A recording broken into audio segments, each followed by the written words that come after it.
esta ocasión me encuentro en compañía de la fundadora y directora de la Fundación Alalay.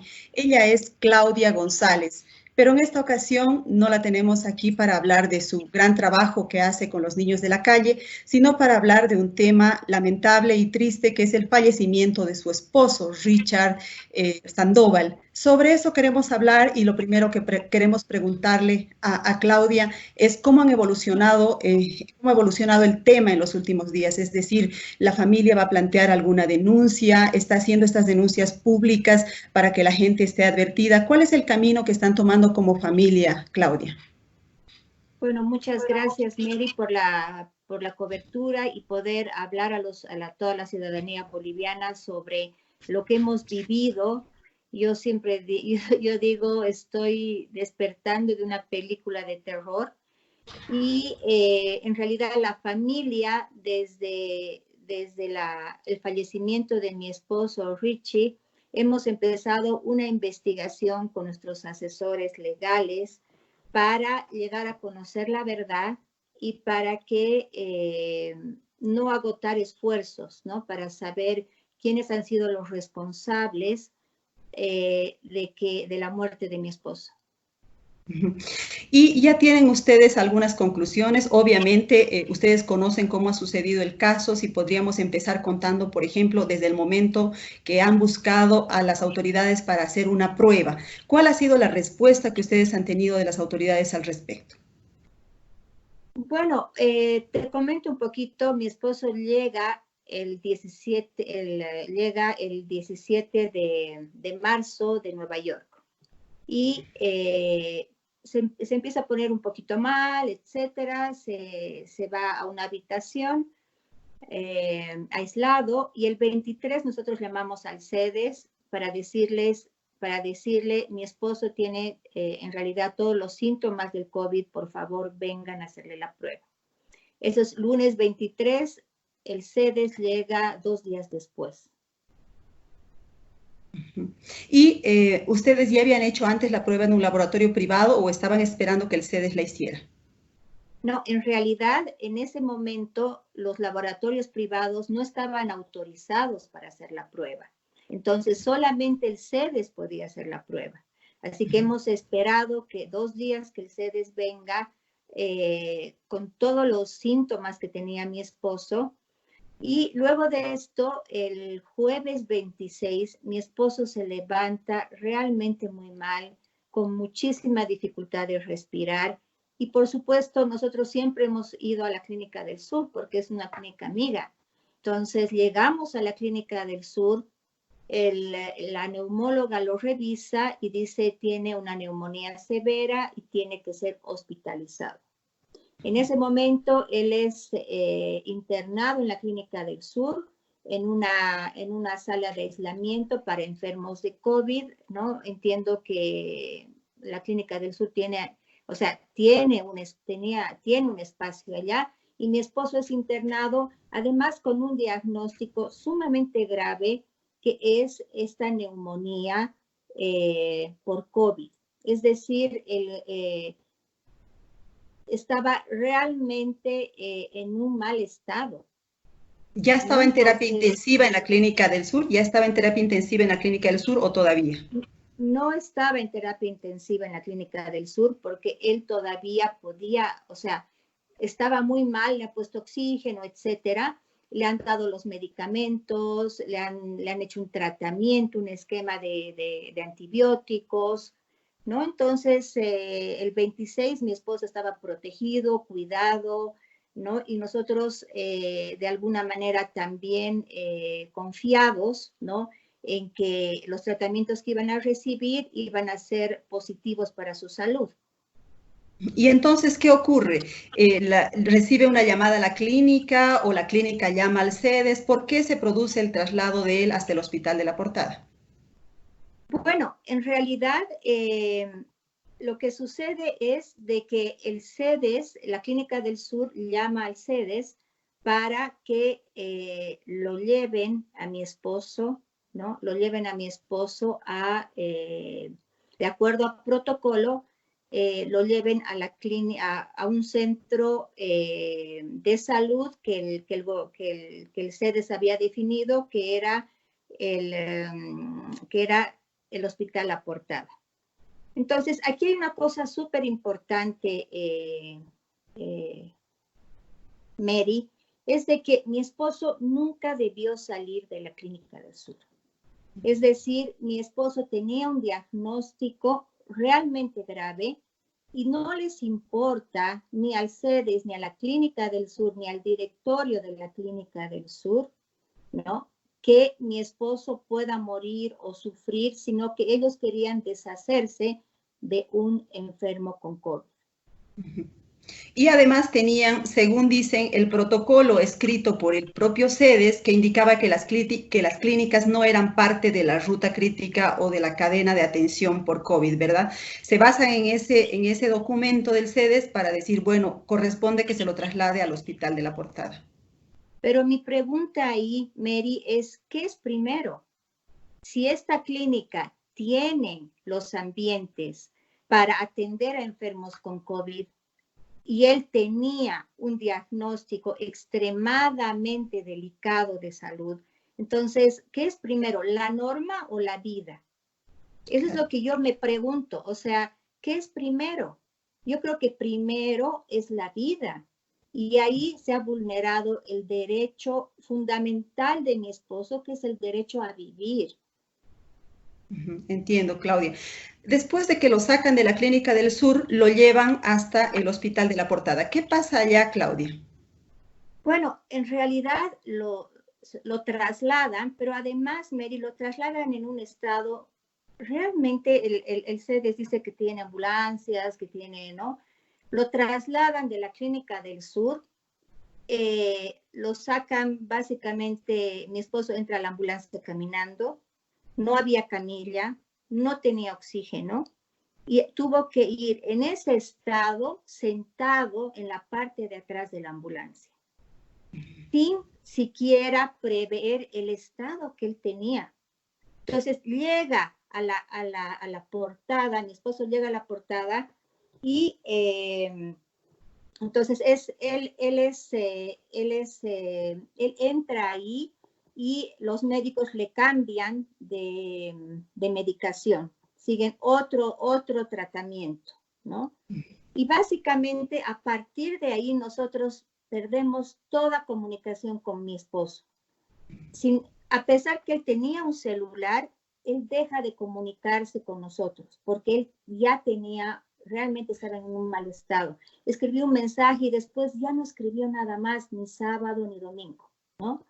Y eso nos empezó a preocupar y yo estaba constantemente hablando con los médicos, ¿cómo está mi esposo? Nosotros hemos comprado todos los medicamentos que los médicos nos decían. Íbamos a la puerta del Hospital La Portada a dejar estos medicamentos. Pero ¿qué pasa en el Hospital La Portada, Mary? El Hospital La Portada es un centro, es un hospital para enfermos con COVID que no están en estado grave. Entonces, ese hospital no tenía respirador, no tenía intensivista. Entonces, lo llevan a mi esposo, nuevamente vulneran por segunda vez su derecho y lo llevan a un lugar donde él nunca debió estar. Y mi esposo está ahí hasta el día domingo, cuando a las más o menos 6:30 de la tarde, me llama la directora de salud de la alcaldía y me dice, su esposo necesita un respirador y tiene que ser trasladado a otro centro. Realmente es grande mi admiración porque no tienen respirador, no tenemos respirador, no tenemos intensivista, ¿no? Entonces lo sacan de un lugar que era la Clínica del Sur, donde nunca debió haber salido, a un espacio donde no tenía absolutamente nada para curarse. Entiendo. Te pido que bajemos eso, un poquito más la cámara para que podamos verte completa, Claudia. Y bueno, las autoridades aseguran que ese es un hospital evidentemente para casos leves y moderados. Entonces, tal vez él no debió ser llevado a la Portada, sino directamente al Hospital del Norte, si es que querían llevarle a un hospital, a un hospital público. ¿Qué es lo que finalmente ocurre? Que después del Hospital de la Portada tratan de llevarlo al Hospital del Norte, ¿verdad, Claudia? Así es, cuando nos dicen que mi esposo necesita un respirador, toda la familia nos ponemos a hablar. Hemos llamado a la Clínica del Sur nuevamente a solicitarles, a rogarles de que puedan dejar, a implorarles que puedan dejar volver a mi esposo para recibir, para ser conectado a un respirador.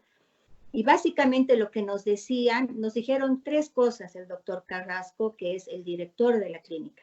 Nos dijo, no podemos volverlo a recibir porque el lugar, el espacio no está desinfectado. O sea, mi esposo había estado 2 días antes ahí y hasta el domingo no había estado desinfectado el lugar, ¿no? Después nos dijeron que los intensivistas tienen entre 60, o son mayores de 60 años y corrían riesgo. Y la otra cosa que nos decían es que si lo introducían a mi esposo a terapia intensiva, como estaba infectado con COVID, no podían poner a ninguna otra persona más.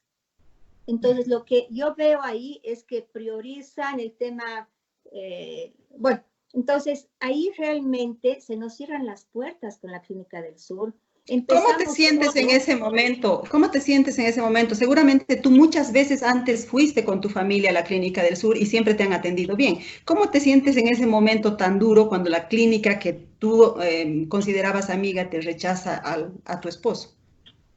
Bueno, en realidad totalmente frustrada, desesperada, porque sabía que los minutos que contaban era la vida de mi esposo. Cuando una persona necesita un respirador, no puede esperar 1 hora. Mary, hemos estado 1 hora buscando, 1 hora, 1 hora y cuarto buscando que la Clínica del Sur nos acepte. Hemos estado buscando intensivistas. Ese es un trabajo que le toca al CEDES, que le toca a la alcaldía, ¿no? No es un trabajo que debería tocar a los bolivianos. O sea, Y, y ¿cómo yo llamaron a como otras familia clínicas. tengo que buscar un intensivista para que atiendan a mi esposo y le salven la vida? Claro, Eso nunca entendemos. debería suceder. ¿Llamaron a otras clínicas más o solo a Clínica del Sur? Se llamó a varias otras clínicas, sin embargo, estas otras clínicas no estaban adecuadas, no tenían espacios adecuados para enfermos con COVID, pero la Clínica del Sur sí tenía. Mi esposo ya estuvo ahí internado 2 días antes. ¿Por qué le negaron el derecho a ser conectado a un respirador? Y eso además hay que tomar en cuenta el contexto. La familia no podía estar correteando con el enfermo porque la familia ya estaba aislada, ¿verdad, Claudia? Por supuesto, yo dejo a mi esposo el jueves 26 en la Clínica del Sur y yo me aíslo con mi hija de 12 años. Todo lo hacía por teléfono. No sabes la impotencia de lo que ha sido ver morir a mi esposo desde el lugar donde estoy, desde mi casa, sin poder salir, sin poder hacer absolutamente nada, ¿no? Inclusive ir a recoger, ir a la clínica, ir al hospital a Portada. Los médicos me decían, la directora de la clínica me decía, no señora, usted para recibir los informes de su esposo tiene que venir aquí todos los días a las 12 del mediodía. Yo estoy en cuarentena, no puedo ir a este hospital. O sea, no te los Realmente, quería pasar chicos, por WhatsApp, no te los quería pasar por no, WhatsApp. no, yo tengo todos los WhatsApp, etcétera, donde me lo niegan. Me dicen que han tenido una reunión con todos los médicos y que han decidido que no me van a pasar información por teléfono ni por WhatsApp. Entonces, realmente han sido días muy difíciles.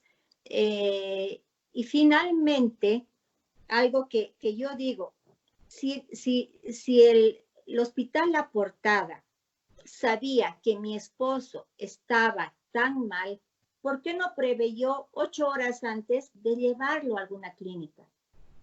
¿Por qué no preveyó, este paciente está mal, iremos buscando alguna clínica? ¿Por qué me llaman cuando él ya tiene media hora para vivir, para seguir vivo? ¿No? Entonces tampoco hay coherencia. Otra cosa, mi esposo es trasladado en una clínica, pero realmente, Mary, o sea, es trasladado en una ambulancia sin condiciones.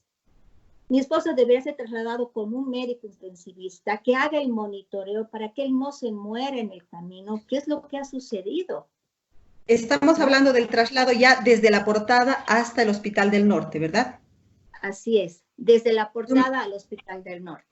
¿No? ¿Cuáles Entonces eran lo las trasladan. condiciones de esa ambulancia? ¿Cuáles eran las condiciones de esa ambulancia? ¿Tenía respirador? ¿Tenía intensivista? Me dices que no. No tenía respirador, ¿no? No tenía médico intensivista, y básicamente lo que hacen es subirlo a la ambulancia, y todos se van adelante porque no quieren contagiarse de COVID, y porque también, eso es otra de las cosas importantes, no tienen los implementos necesarios para que el personal médico se pueda proteger de esta enfermedad.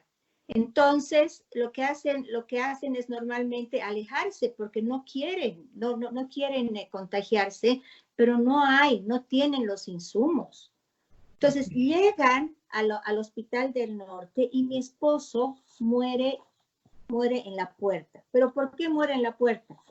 Porque cuando llega al Hospital del Norte, los que abren la puerta, las camillas, y lo sacan, no tenían los implementos para trasladarse, es decir, para protegerse o aislarse.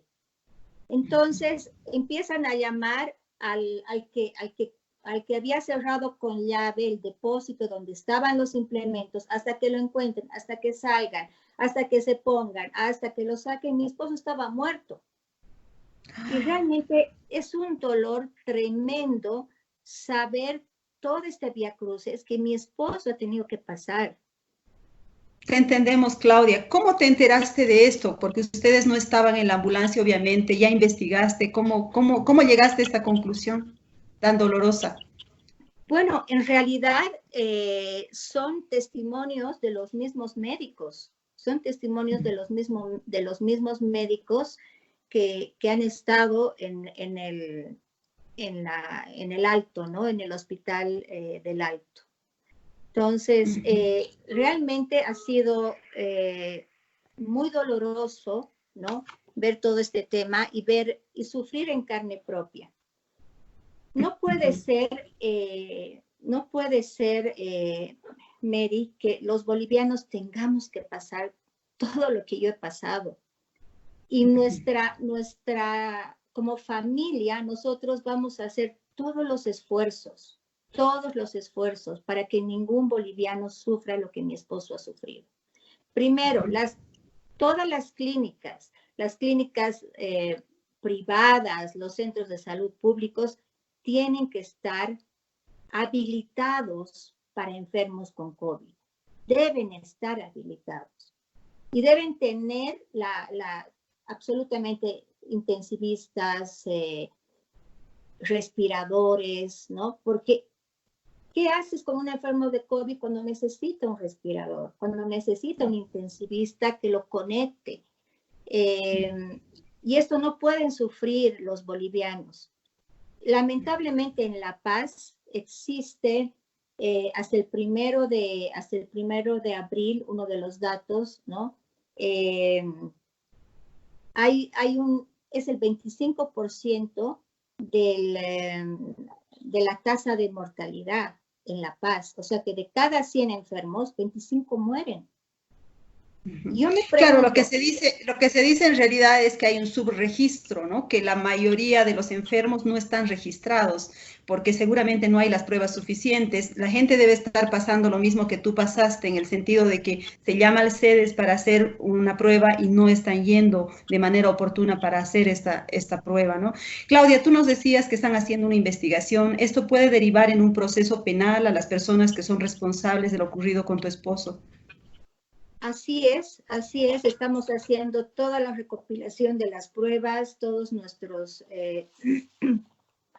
los asesores que tenemos, ¿no? Están trabajando para conocer la verdad y para hacer una investigación y presentar también lo que tenga que venir legalmente. Vamos a agotar todos los esfuerzos para que así sea. Lo duro, Mary, yo quiero compartir también con todas las personas, esta enfermedad del COVID es muy, muy dura. A mi esposo básicamente en 8 días, 9 días lo liquidó, lo mató, ¿no? Es decir, es una enfermedad muy dura.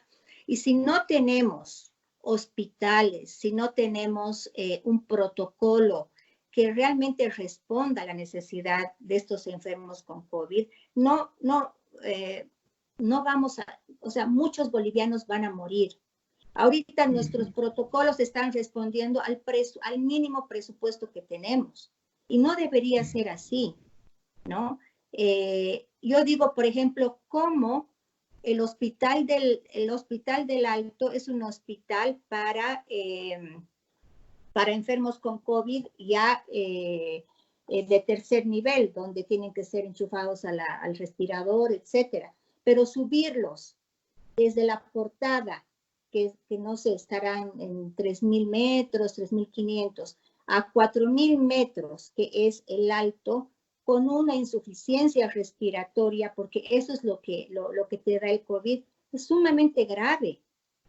Entonces, realmente se debería pensar bien toda esta ruta crítica del protocolo, porque realmente Además para de mi esposo, lejos, ¿no, Claudia? Además de lejos, o sea, podía, si tal vez si era un hospital más cercano, otra sería la historia. por supuesto, ¿por qué el gobierno municipal de La Paz y sedes no ve un hospital aquí mismo o el mismo La Portada? La Portada es un hospital gigante. Ese hospital solamente el 5.º piso funciona. Todo lo demás está cerrado. ¿Por qué no habilitan ahí para enfermos con COVID que no esté tan avanzado? Es que no lo Para entiendo, todos, ¿no? para Claro. todos. Claudia, hemos leído por ahí que tú tuviste que seguir el entierro de tu esposo a través de un monitor porque seguías aislada. ¿Cómo fue eso? Fue muy, muy doloroso, ¿no? Es decir, es una experiencia que no se la deseo a nadie. Es, eh, es una experiencia que yo creo me ha, la voy a recordar siempre, porque esta es una enfermedad realmente que aísla, ¿no? Te aísla totalmente de tus personas, de las personas que amas, que quieres, no lo puedes ver, no puedes hablar, el paciente, tu ser querido, no sabes cómo está, qué está sintiendo, ¿no? Y cuando mueren, cuando mi esposo murió, hay un protocolo para el entierro y para el cuidado del cuerpo, ¿no? Entonces, nosotros lo enterramos a mi esposo y lo enterramos, su entierro fue seguido, mis hijos, mi hijo está en Estados Unidos, yo con mi hija aquí, la familia y los amigos que tanto lo querían, lo hemos seguido detrás de la pantalla de un monitor de computadora, ¿no? Y despedirlo de esa manera ha sido muy triste como familia, ¿no? Yo tengo una hija de 12 años que ella no entendía cómo no podía estar ahí con su papá despidiéndolo en el cementerio.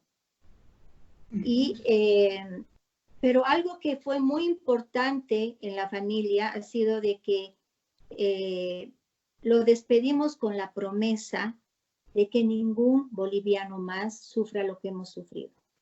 Y vamos a hacer todos los esfuerzos para que realmente los sedes, el Ministerio de Salud, la alcaldía y todas las instancias que tienen que ver con esta pandemia puedan revisar sus protocolos, puedan realmente corregir las cosas que están haciendo mal, ¿no?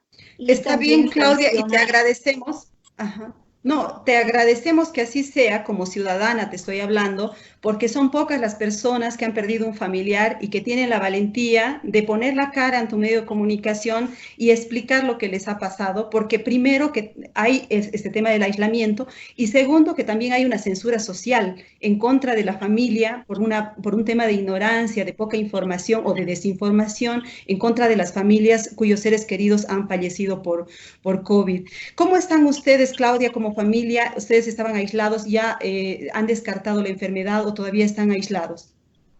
Bueno, gracias a Dios, nosotros, por ejemplo, ahora yo y mi hija nos hemos hecho la prueba de COVID. Yo he salido negativa, ¿no? Qué bien, Claudia. Mi test ha salido negativo, gracias a Dios. Y bueno, no se sabe, yo creo que eso es solo Dios, ¿no? Que nos ha cuidado, que me ha cuidado, porque yo he viajado con mi esposo a Nueva York y he estado absolutamente en los mismos aviones, en los mismos vuelos, hoteles, etcétera. Y he estado con él a su lado hasta el jueves, ¿no? Que lo hemos llevado a la Clínica del Sur. Yo lo he atendido y bueno, no he presentado síntomas y no tengo COVID, ¿no? Y bueno, a mi hija todavía falta que nos responda el CEDES cuál es el resultado. Pero bueno, estamos en eso. Y así también, Mary, como hay gente que no quiere acercarse a un enfermo con COVID o que tiene miedo a esto, también hay gente buena. Y yo quiero también rescatar esa parte. Hay gente buena que ve el lado positivo y que ve el lado humano de las personas que estamos y que hemos vivido esto, ¿no? Yo he tenido una experiencia muy linda aquí en mi urbanización. Yo vivo en la urbanización Valle de Aranjuez. Una experiencia muy linda donde todos mis vecinos se han solidarizado con nosotros. Nos dejan comida, nos dejan cositas, nos dejan detalles, nos cuidan y nos hemos sentido muy amados. Entonces, creo que hay las dos caras, ¿no? Y creo que debemos como bolivianos reflexionar en esto. Debemos reflexionar porque en realidad mi esposo era el paciente, era, digamos, el enfermo número 6 con COVID en La Paz. No era el enfermo 600 o el número 6000, era el sexto, ¿no? Y pasó todo lo que pasó. Entonces, yo quería hablarte de todas estas experiencias humanas también, porque como familiares de personas que han tenido COVID y que han muerto con esta enfermedad, es muy duro lo que hemos pasado. Te entiendo, Claudia. Yo te doy mi abrazo solidario, el abrazo de Página 7, de la gente que nos sigue. Y también quería preguntarte finalmente, para terminar esta entrevista, suponemos que Richard Sandoval ha sido un benefactor, una persona solidaria que ha apoyado a la Fundación Alalay. Cuéntanos sobre esa parte de su vida. Bueno, en realidad, yo conozco a Richie hace 30 años. Y juntos tengo 23 años de casada y 30 años que lo conozco. Y hace 30 años, juntos, hemos abierto esta fundación, la Fundación Alalay. Y prácticamente mi esposo ha sido una de las personas que me ha apoyado en todo esto, pero que además como familia nosotros hemos aportado todos estos 30 años para que niños que vivan en las calles, que no tienen oportunidades de vida, puedan salir de esta situación. La Fundación ha construido una serie de centros de hogares en La Paz, el Alto Cochabamba, Santa Cruz, La fundación durante los 30 años de vida hemos ayudado a alrededor de 45,000 niños, familias que han salido de una situación difícil de calle y de vulnerabilidad. Y ha sido mi esposo conmigo que juntos hemos construido esto. Entonces, nosotros venimos de una historia en la cual como bolivianos nos hemos dolido por nuestra Bolivia. Es decir, amamos Bolivia, amamos a los bolivianos, amamos a los niños y a todas estas personas que sufren. Y hemos dado y hemos dejado nuestro granito de arena por todos los bolivianos y por los niños que son los que más necesitan, ¿no? Entonces, la Fundación Alalay apoya cada año alrededor de 5,000 niños y es gracias al apoyo de mi esposo también que hemos podido lograr todo esto, ¿no? Entonces, se deja un gran vacío, no solamente en nuestra familia, sino en todo el trabajo y todos los planes que nosotros teníamos para el futuro. Claudia, muchísimas gracias por tu testimonio. Otra vez nuestro abrazo solidario y gracias a ustedes amigos también de Página 7 Digital. Gracias, Mary. Un fuerte abrazo.